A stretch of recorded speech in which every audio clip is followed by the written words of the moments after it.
Hey yogis!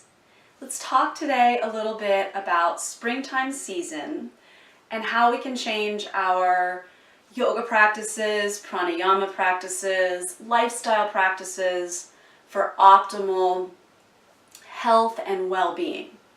So as I'm recording this right now, it's late February, and this sort of marks the transition from winter to spring. So, March is around the corner.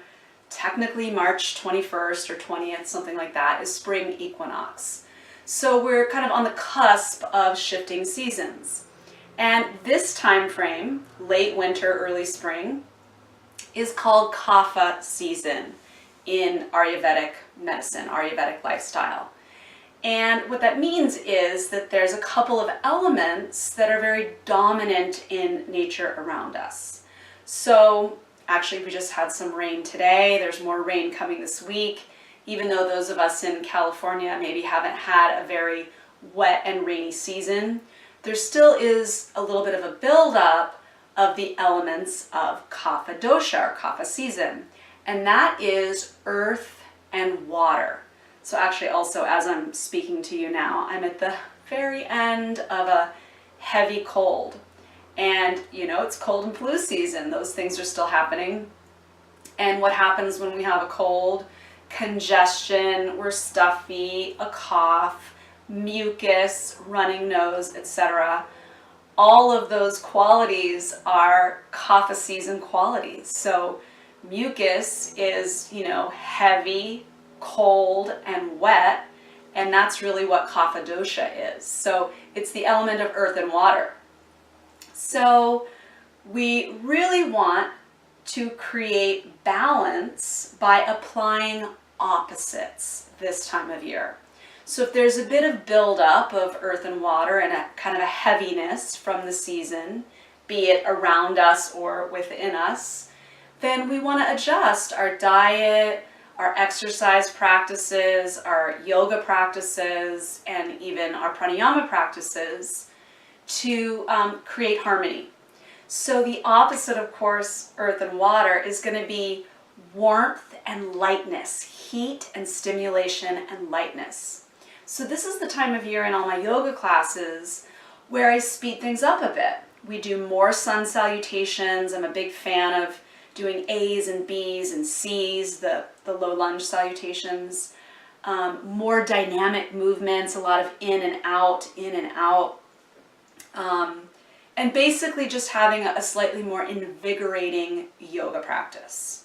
So moving more quickly is going to be very helpful within your asana practice this time of year. And in terms of pranayama, any of the warming and stimulating breaths. So in particular, I tend to bring in a lot of Kapalabhati this time of year, breath of fire, fire warming, opposite of water and earth. So you pump the navel center, you create an inner heat and a stimulation through this rapid breathing. So that's a really good one. We want to melt away that kind of sluggish, wet, heavy buildup. And then in terms of exercise and diet, this is the time of year, particularly if you have a lot of kapha in your own physical nature, to get moving. Maybe instead of a long, slow hike, a little bit of a jog. Activities, again, that are a little bit more stimulating are really going to be helpful this time of year. I tend to shift my exercise routine a bit.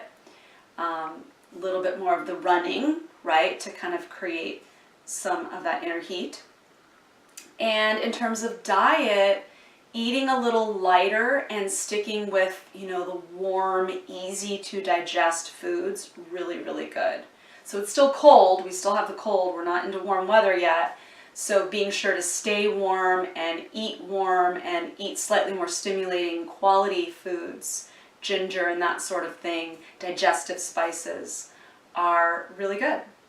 So think about these things in your daily routine, in how you're practicing yoga and the foods you're choosing, and you'll notice a smoother and easier transition from late winter into spring.